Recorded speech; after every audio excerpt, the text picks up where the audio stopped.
All right, we got a special announcement here. We're gonna be doing up some mollejas. There you go. They're packaged, bought at HEB, and what those are, mollejas in English is sweetbreads.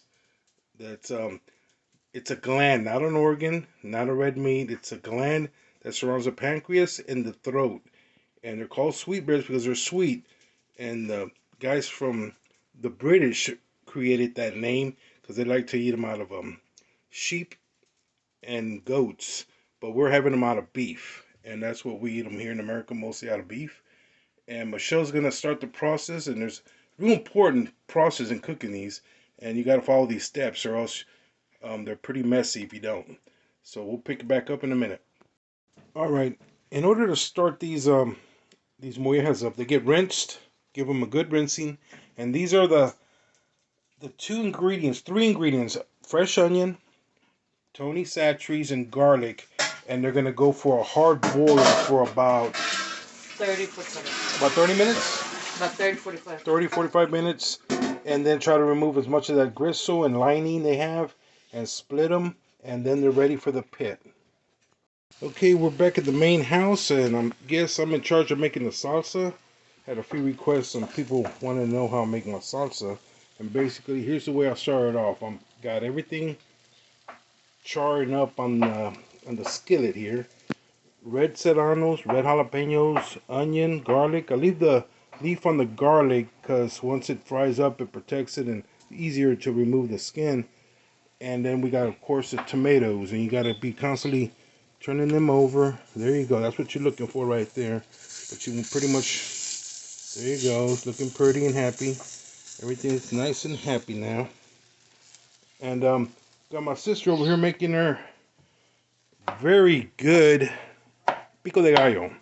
Of course, she's taking out the center because it makes it too watery. She's got some already cooked right there. And she's got everything here. For the salsa, we're going to use more garlic. I'm going to make two different kinds of salsa. A regular one everybody can stand, and I'll make the one I like, which is going to be extra hot. So not all those peppers are going in the main salsa. And we'll get back to that one when that gets started. So here we go. Okay, I'm back to the skillet here, and you see everything's coming together real good. I had to drizzle some olive oil on there. We ran out of olive oil spray, but that's just as good. And it's coming along real nice. And I'll be taking all this out and then boiling it up. And I'll be adding some of the red. This one right here. This is the one I use for red. When I do green salsa, I'll do this one. And for the extra kick, I use these peppers here. These are chile de monte. They call it chile piquin, but it's not. This is forest peppers. The authentic chile piquin is this one right here. Those are round. You see how those are round? And these are oval. They're two different types of chile. They're both just as good. But piquin, I've already used all my red piquins. And this is chile de monte with carrots. I'm going to be using some of that for my special hot salsa. And of course we use onion powder, even though we do have a little bit of onion grilling right here. And we'll get back to you as soon as we pick it up a pace and have another section of this ready. I'm going to go check on Michelle, see how the grill's going, see how the mollejas are coming along. Oh, the mollejas are coming in just good. The aroma is phenomenal. It's very good. They look really good, and we'll be back when we start the fillet process and the removal of the membrane around the meat and filleting what we have to and getting it ready for the grill. We'll pick it up then. We're back to the skillet here. I got my peppers roasting a little bit more. My tomatoes are coming in good. They're roasting real good. I've already taken out my garlic with the shell and my onion. Those are just perfect. But I got to remove the skin from the garlic, and then they're going to go into the water. I've already got a couple of pieces of onion in there. And all the peppers, everything's going to go in together. But when it goes into the blender, I'm going to limit the peppers because nobody likes it too hot like I do. And then I'm going to save the rest for the other part of the hot salsa that I'm going to do. And my sister's got the Pico de Gallo going just good. I told her those serranos are hot, but she's going to do the jalapeno without the seeds and leave the serrano like it is. And she's going to have a pretty good size Pico de Gallo. You still got to put the cilantro and the onions. And of course all this is going in the garden.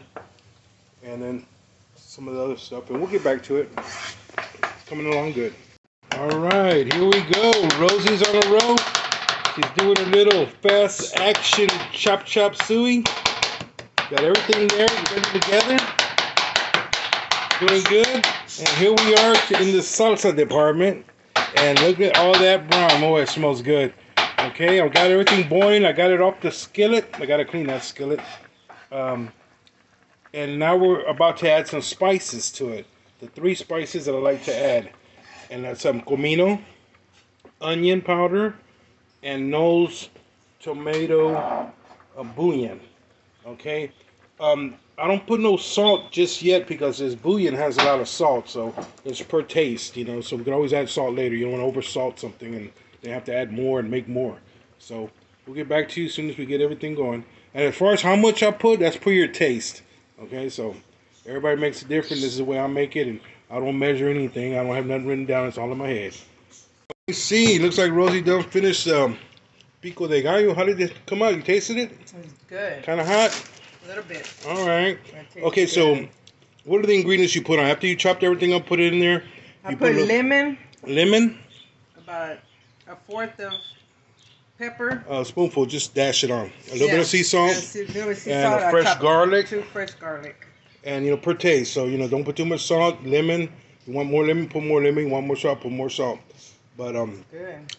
You know what? My mouth is kind of burning a little bit. I told you that serrano's going to be hot, but it's good. On a taco, it's going to be perfect. I'm going to put some avocado in it, though. And some avocado. On all of it or just half? Just make avocado. Oh, make some of it like regular. Yeah. All right. There we go. Okay, the salsa's coming out good. Here we go. I'm going to use some scissors to cut those tomatoes in half. But as far as should be ready. I haven't put the cilantro in yet. We like the cilantro to go in. When we put it in the blender and it's still hot, that's when we put the cilantro. Keep the cilantro fresh and has more aroma and more flavorful. When you cook it out and that, it'll just, it's not as good. So that's how we do it. All right, here we go. Rosie's going to put the avocado in half the pico de gallo. And here's a little technique she does. She cuts lines straight down to the bottom of the shell. Crisscross all the way. I'm sure everybody probably does it, but some people probably don't know. And scoop it out. And then she scoops it out with a spoon. Cut up. Yes, already out cut up. There it is. Oh man, that's a happy avocado there. Look at that. There you go. So she's gonna make half of this is gonna be guacamole, and the other half is gonna be just regular pico de gallo. So we'll pick it up, and the salsa right now is cooling down, and I'll start separating that to make the salsa the hot one and the regular one. So I tasted it earlier and it's a little hot, so let's see how that comes out. All right, we got mission accomplished. We got the regular pico de gallo and the one with the avocado, and I think all she added was a little bit of salt and another lime to keep it. I think you're supposed to put the nut in there to keep it better, but it ain't gonna last. It's not gonna last, but the lime does the same. And we got the cilantro for the salsa. I'm still letting the salsa cool down, and we'll pick it back up. All right, we're back to the salsa. And what you see, I've already fished out all the tomatoes and onions and garlic and some of the juice in here. I have the peppers on the side because I don't know how hot. It might already be hot without the peppers, but I might throw 1 jalapeno, 1 serrano just to start and give it a taste test, and then we'll take it from there. All right, here we go. The salsa's complete. All I did was add 2 of the serranos and 1 jalapeno, and I also add 1 pickled jalapeno. The reason that I learned that from somebody, the vinegar in the jalapeno, the vinegar in the salsa actually preserves it longer, so at least we can eat it throughout the week without it going bad. So that's what I did. So right now it tastes perfectly. They're gonna say it's too hot, but I'm fixing to make one of these into a very hot special salsa for myself. And we'll pick it back up. Okay, I emptied the other half of the salsa back in there, and of course, bam! And what I'm gonna do is add a little bit of olive oil to it, and it's gonna give it a creamy texture. And I'm gonna blend the crap out of it. Okay, a little bit of olive oil, and then and get it going and watch the texture and the color, and it's going to look very creamy, and it's going to be very deliciously hot. Okay, we'll come back to the finished product. Okay, we're here on the salsa department, and apparently it's not hot enough. That's what my sister says. She says it's just right, and I can't believe it because everything I make is hot. And I tasted it. I don't think neither one of them's hot. I think I have to go with the chile piquin or the chile de monte. Yeah, Put it back in the blender and put some more of that chile piquin that I showed you, and take it from there. Okay, we had to do some readjustment on the heat of the products, and what we have here, this is a traditional one for the family everybody likes. Now, this is the one I like. Now what I had to do was kick it up a notch and add some of this chile piquin with pickled garlic and carrots, and I put about 4 good healthy spoonfuls of all this in there, and I think I finally got the heat the way I like it. But let me see, we're gonna give it a little test here. Come on, Rosie.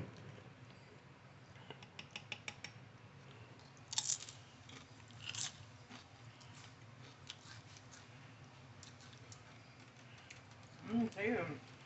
Oh my goodness, am I losing my touch? But it's different.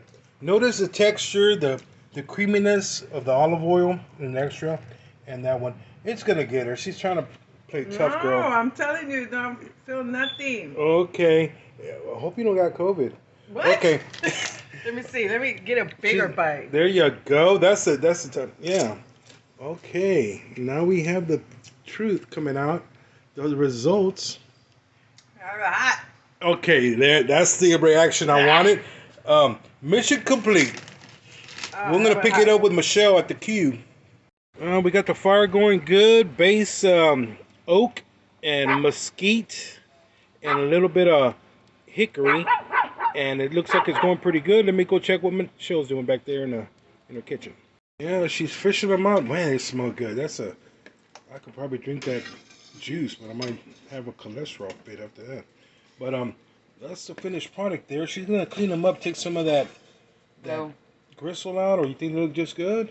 You're the boss. You say just slice them up a little bit. Okay. Well, they're looking pretty good. Man, that package kind of shrunk down a little bit. Save a lot of that juice for my dogs. Okay, we'll come back once they're on the grill. Michelle looks like she got under control here. Mission accomplished so far, and it's time to get them on the grill. Yeah, so let's see what you do there with a little bit of that slicing action. How she okay. Yeah, basically just cut them in portions to cook properly, and then we'll get back to them when they're on the grill. Okay, the health inspector has arrived to see how everything's going. Oh, she got some wings. So those are the typical Hispanic market wings, are covered in that red sauce. They're pretty good. I like them when they're well done. I'll try to leave a couple. And then they got the that juicy sausage, egg rich probably. I like the, and we got the mollejas. She's got them wrapped up. I don't know.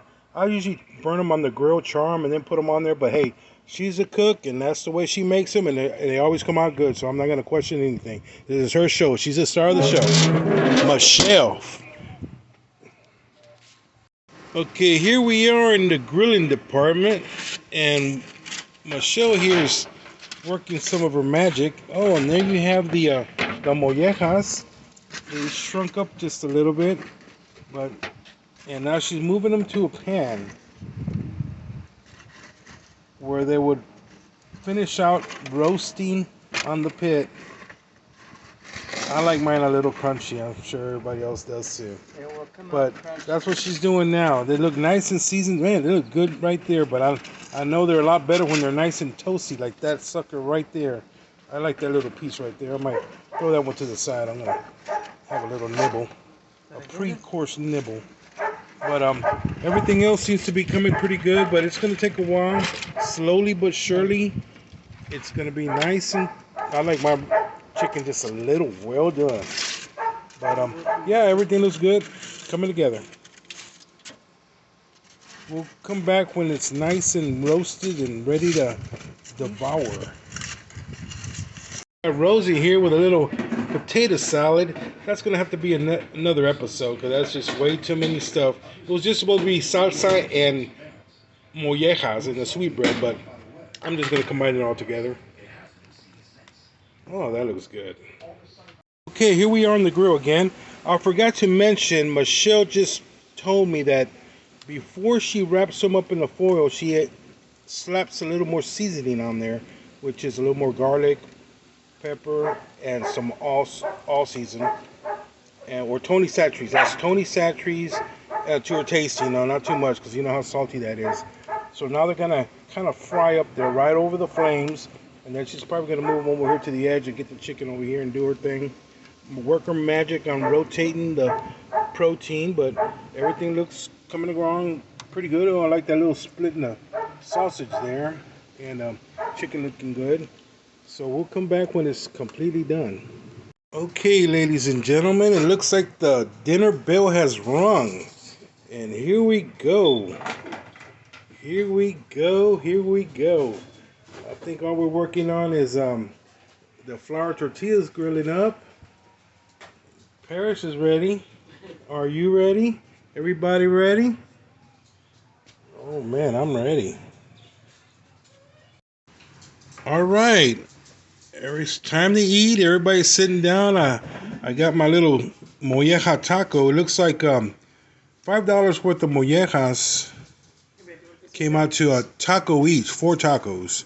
Usually we get more packs and sell them at HEB, but oh well, it is what it is, inflation. But see, I got my favorite hot sauce. It's not even that hot. After I made it, should have doctored it up. So bon appetit. Got a lot of omega-3 oils. It's not red meat. It's actually pretty good for you. If you look it up, they're actually really good for you. A lot of vitamin E, D, and K. But here goes the taco. Flour tortilla. I should have used corn, but oh well. Just one taco. Nice little crunch. You know why I call them sweetbread? Because the meat tastes sweet. Just good. Very good. I'm done. Fishing a pig out, so please cut.